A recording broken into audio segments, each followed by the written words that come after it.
ಸ್ನೇಹಿತರೆ, ಮೊನ್ನೆ ಪೆಹಲ್ಗಾಂವ್ದಲ್ಲಿ ನಡೆದಿರ್ತಕ್ಕಂಥ ಉಗ್ರರ ದಾಳಿಯಿಂದಾಗಿ ಇಡೀ ದೇಶವೇ ಪಾಕಿಸ್ತಾನದ ವಿರುದ್ಧ ಹೇಗಾದರೂ ಮಾಡಿ ಸೇಡ್ ತೀರಿಸ್ಕೊಳ್ಬೇಕು ಅಂತ ಹೋರಾಟ ಮಾಡ್ತಾ ಇದೆ.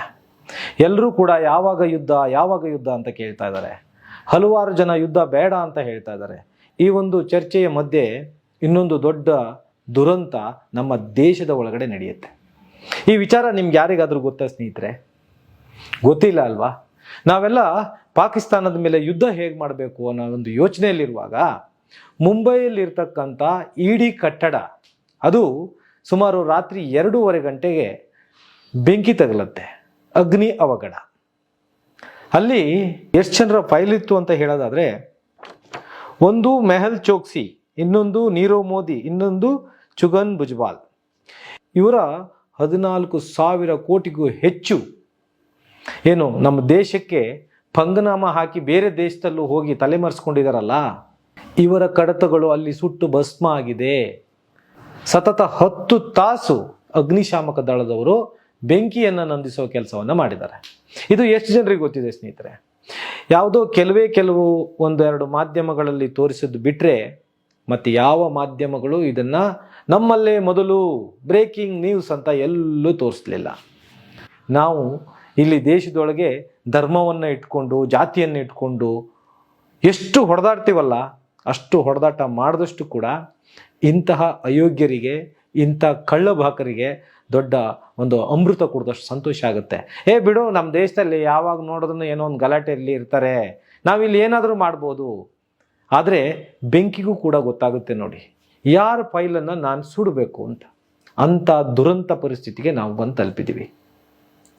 ಒಂದು ಇಡಿ ಆಫೀಸಿಗೆ ಒಳ್ಳೆಯ ಸೆಕ್ಯೂರಿಟಿಯನ್ನು ನಮಗೆ ಕೊಡೋಕ್ಕಾಗೋದಿಲ್ಲ. ಅಗ್ನಿ ಅವಘಡ ಅದನ್ನು ನಾವು ಹೇಳೋಕೆ ಸಾಧ್ಯ ಇಲ್ಲ. ಆದರೆ ಇಲ್ಲಿ ಆಶ್ಚರ್ಯ ಏನು ಅಂತಂದರೆ, ಇವರ ಫೈಲ್ಗಳು ಮಾತ್ರ ಸುಟ್ಟು ಹೋಗಿದಾವಲ್ಲ ಅನ್ನೋದೊಂದು ಆಶ್ಚರ್ಯ ಇದೆ. ಯಾಕೆ ನಾವು ಎಕ್ಸಾಂಪಲ್ ಹೇಳಬೇಕಂತಂದರೆ, ಇಲ್ಲಿ ಬೆಂಗಳೂರಿನ BBMPಯಲ್ಲೇ ನಾವು ಕಳೆದ ಒಂದು ಸಂದರ್ಭದಲ್ಲಿ ನೋಡಿದ್ದೀವಿ. ಹಲವು ರಾಜಕಾರಣಿಗಳ ಏನು ಟ್ಯಾಕ್ಸ್ ಇದು ಮಾಡಿರೋದು ಅಥವಾ ಆಸ್ತಿಯನ್ನು ಬೇರೆ ಹೆಸರಿಗೆ ಮಾಡಿಸ್ಕೊಂಡು ಆ ಥರ ಕಡತಗಳೇನಿತ್ತು, ಆ ಕಡತಗಳೆಲ್ಲ ಸುಟ್ಟೋಗ್ಬಿಡ್ತವೆ. ಅದು ಕೂಡ ಈ ರಾಜಕಾರಣಿಗಳು ಫೈಲಲ್ಲಿ ಇಟ್ಟಿರ್ತಾರೆ, ಆ ಫೈಲಿಗೆ ಬೆಂಕಿ ಬೀಳುತ್ತೆ. ಅಂಥ ಒಂದು ಸಂದರ್ಭಕ್ಕೆ ಹೋಗಿ ನಾವು ತಲುಪಿದ್ದೀವಿ. ಇವರಿಗೆ ಕೋರ್ಟಿಗೆ ಸಾಕ್ಷಿಯನ್ನು ನಾವು ಸಬ್ಮಿಟ್ ಮಾಡಬೇಕಾಗುತ್ತೆ. ಸಾಕ್ಷಿಯನ್ನೇ ನಾಶ ಮಾಡಿಬಿಟ್ರೆ ಕೋರ್ಟ್ ಯಾವ ಆಧಾರದ ಮೇಲೆ ಅವ್ರಿಗೆ ಶಿಕ್ಷೆ ಕೊಡುತ್ತೆ? ಇದನ್ನು ಕೇಳೋರು ಯಾರು ಹೇಳಿ? ನಾವು ನೀವು ಕೇಳಿದ್ರೆ ಆಗುತ್ತಾ? ಅದು ಯಾರು ಕೇಳಬೇಕು? ಯಾರಿಗೂ ಗೊತ್ತಿಲ್ಲ. ಯಾರು ಕೇಳ್ತಾರೆ ಅದು ಗೊತ್ತಿಲ್ಲ. ಆದರೆ ಇವರೆಲ್ಲ ಅಪರಾಧ ಮಾಡಿ ಏನು ಇಂತಹ ಒಂದು ಸನ್ನಿವೇಶವನ್ನು ಮಾಡಿಕೊಂಡು ಅವರು ಬಚಾವಾಗುವಂಥ ಕೆಲಸವನ್ನು ಅಚ್ಚುಕಟ್ಟಾಗಿ ಹಲವು ವರ್ಷಗಳಿಂದ ಇದನ್ನು ಮಾಡ್ಕೊಂಡು ಬರ್ತಾ ಇದ್ದಾರೆ. ಇಂತಹ ಕೃತ್ಯ ಮಾಡಿ ಹೋದವರಿಗೆ ಎಷ್ಟು ಜನರಿಗೆ ಶಿಕ್ಷೆ ಕೊಟ್ಟಿದೆ ಹೇಳಿ? ಸರಿಯಾದ ತನಿಖೆ ಆದರೂ ಆಗುತ್ತಾ? ಆಗಲ್ಲ. ಯಾಕೆಂದರೆ ಇದನ್ನು ನಾವು ಹಲವಾರು ಸಂದರ್ಭದಲ್ಲಿ ನೋಡಿದ್ದೀವಿ. ದುಡ್ಡಿದ್ದವರ ತನಿಖೆ ಬೇರೆ ದಿಕ್ಕಲ್ಲಿ ಸಾಗುತ್ತೆ. ಯಾರು ಅಧಿಕಾರದಲ್ಲಿರ್ತಾರೆ, ಯಾರ ಹತ್ರ ಹೆಚ್ಚು ಹಣ ಇರುತ್ತೆ, ಅವರ ಒಂದು ವಿಚಾರಣೆಯೇ ಬೇರೆ ಥರ ಆಗುತ್ತೆ. ಬಡವರಿಗೊಂದು ನ್ಯಾಯ, ಶ್ರೀಮಂತರಿಗೊಂದು ನ್ಯಾಯ. ಈ ಪರಿಸ್ಥಿತಿಗೆ ಬಂದು ತಲುಪಿದೆ ಸ್ನೇಹಿತರೆ. ಇನ್ಮುಂದೆ ಯಾರ ಹತ್ರ ಹಣ ಇರುತ್ತೆ, ಯಾರ ಹತ್ರ ಅಧಿಕಾರ ಇರುತ್ತೆ, ಅವರಿಗೆ ಮಾತ್ರ ನ್ಯಾಯ ಸಿಗುತ್ತೆ. ಯಾರ ಹತ್ರ ಹಣ ಇಲ್ಲ, ಯಾರ ಹತ್ರ ಅಧಿಕಾರ ಇಲ್ಲ, ಇವರು ನ್ಯಾಯ ನೋಡಬೇಕು ಅನ್ನೋದಾದರೆ ಇವರು ಅವರ ಇಡೀ ಜೀವನವನ್ನೇ ತ್ಯಾಗ ಮಾಡಬೇಕು.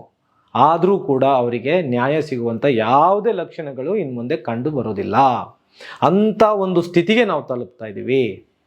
ಈಗಲಾದರೂ ನಮ್ಮ ಯುವ ಜನತೆ ಎಚ್ಚೆತ್ತುಕೊಳ್ಳಿ. ಈ ಮಾಧ್ಯಮಗಳು ಯಾವುದೇ ವಿಚಾರವನ್ನಾದರೂ ಹೆಚ್ಚು ತೋರಿಸೋದಿಲ್ಲ. ಯಾಕೆಂದರೆ ಅವರಿಗೆ ಅವಶ್ಯಕತೆ ಇಲ್ಲ. ಅವರಿಗೆ ಏನು ಬೇಕು ಅದನ್ನು ಯಾರು ಕೊಡಬೇಕಿತ್ತು ಅವರೆಲ್ಲ ಚೆನ್ನಾಗಿ ಕೊಡ್ತಾ ಇದ್ದಾರೆ. ಅವ್ರಿಗೆ ಬೇರೆ ಯಾವುದೇ ಸಮಸ್ಯೆ ಇಲ್ಲ. ಅವರು ಹೇಳಿದ್ದನ್ನು ಇವರು ತೋರಿಸ್ಬೇಕು. ಅಲ್ಲಿಯ ಮಟ್ಟಿಗೆ ನಮ್ಮ ಮಾಧ್ಯಮಗಳು ಬಂದು ನಿಂತಿವೆ. ನಮ್ಮ ದೇಶ ಬದಲಾಗಬೇಕು ಅಂದರೆ ನಮ್ಮ ಮಾಧ್ಯಮಗಳು ಬದಲಾಗಬೇಕು ಸ್ನೇಹಿತರೆ. ಬೇರೆ ಏನು ಮಾಡೋದು ಬೇಡ. ಮಾಧ್ಯಮದವರಲ್ಲಿ ವಿನಂತಿ ಇಷ್ಟೇ, ನೀವು ಜನರಿಗೆ ಸತ್ಯ ತೋರಿಸಿ. ಹೆಚ್ಚು ದಿನ ಅಲ್ಲ, ಸ್ಟಾರ್ಟ್ ಮಾಡಿ, 1 ತಿಂಗಳ ಸತ್ಯ ತೋರಿಸಿ. ಈ ದೇಶದ ಚಿತ್ರಣ ಬದಲಾಗುತ್ತೆ. ನಾನು ಯಾರಿಂದ ಈ ದೇಶದಲ್ಲಿ ಇಷ್ಟೊಂದು ಘಟನೆಗಳು, ಕೆಲವೊಂದು ಅನುಮಾನಾಸ್ಪದವಾದ ಸಂಗತಿಗಳು ನಡೀತಾ ಇದ್ದಾವೆ ಅಂತ ಹೇಳೋದಾದರೆ, ಹಿಂದಿಯಲ್ಲಿ ಒಂದು ಮಾತಿದೆ, ಮೈನೆ ನಾಮ್ ನಹಿ ಲಿಯಾ ಹೂಂ ಫಿರ್ ಭಿ ಆದ್ಮಿ ಲೋಗೋಂ ಕೋ ಪತಾ ಚಲೇಗಾ ಕೌನ್ ಹೇ ವೋ ಆದ್ಮಿ ಅಂತ. ಇದು ಎಲ್ರಿಗೂ ಅರ್ಥ ಆಗುತ್ತೆ. ಅರ್ಥ ಆದರೆ ಆ ಅರ್ಥ ಮಾಡಿಕೊಂಡು ಸಮಾಜದಲ್ಲಿ ದಯವಿಟ್ಟು ಇಂಥ ಕೃತ್ಯಗಳು ನಡೆದಾಗ ತಿಳಿಸುವಂಥ ಕೆಲಸ ಮಾಡಿ. ಮಾಧ್ಯಮದವರಿಗೆ ದಯವಿಟ್ಟು ರಿಕ್ವೆಸ್ಟ್ ಮಾಡ್ತಾ ಇದ್ದೀನಿ, ನಿಮ್ಮಿಂದ ಈ ದೇಶ ಬದಲಾಗುತ್ತೆ, ನಿಮಗೆ ಆ ಶಕ್ತಿ ಇದೆ, ಆದರೆ ನೀವು ಆ ಶಕ್ತಿಯನ್ನು ಕಳ್ಕೊಂಡಿದ್ದೀರಿ. ಬೇರೆ ಏನೂ ನೀವು ಮಾಡೋದು ಬೇಡ, ಸತ್ಯವನ್ನು ತೋರಿಸಿ ಸಾಕು. ದೇಶ ಬದಲಾಗುತ್ತೆ, ದೇಶದ ಜನತೆ ಖುಷಿ ಪಡ್ತಾರೆ, ಸತ್ಯವನ್ನು ತೋರಿಸಿ.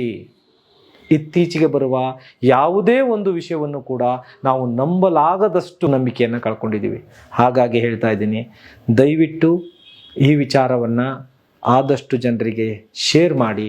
ಯಾಕಂದರೆ ನಮಗಿಲ್ಲಿ ರಾಜಕಾರಣಿಗಳು ಮುಖ್ಯ ಅಲ್ಲ, ರಾಜಕೀಯ ಪಕ್ಷಗಳು ಮುಖ್ಯವಲ್ಲ. ನಮಗಿಲ್ಲಿ ಬೇಕಾಗಿರೋದು ನಮ್ಮ ದೇಶದ ಏಕತೆ. ನಮ್ಮ ದೇಶವನ್ನು ಕಾಪಾಡುವಂಥ ಕೆಲಸ ಇದೇ ಯುವಕರೇ ಮಾಡಬೇಕು. ಆದರೆ ಈಗ ವಯಸ್ಸಾಗಿರ್ತಕ್ಕಂಥ ಯಾವುದೇ ಕೆಟ್ಟ ಮನಸ್ಥಿತಿ ಇರುವ ರಾಜಕಾರಣಿಗಳು ಮಾಡೋಕ್ಕೂ ಸಾಧ್ಯ ಇಲ್ಲ. ಹಾಗಾಗಿ ಈ ದೇಶವೇ ನಿಮ್ಮ ಕೈಲಿದೆ. ಈ ವಿಚಾರವನ್ನು ಕೂಡ ನೀವೇ ಮಾಡಬೇಕು, ತೀರ್ಮಾನವನ್ನು ಕೂಡ ನೀವೇ ಮಾಡಬೇಕು. ನಮಸ್ಕಾರ.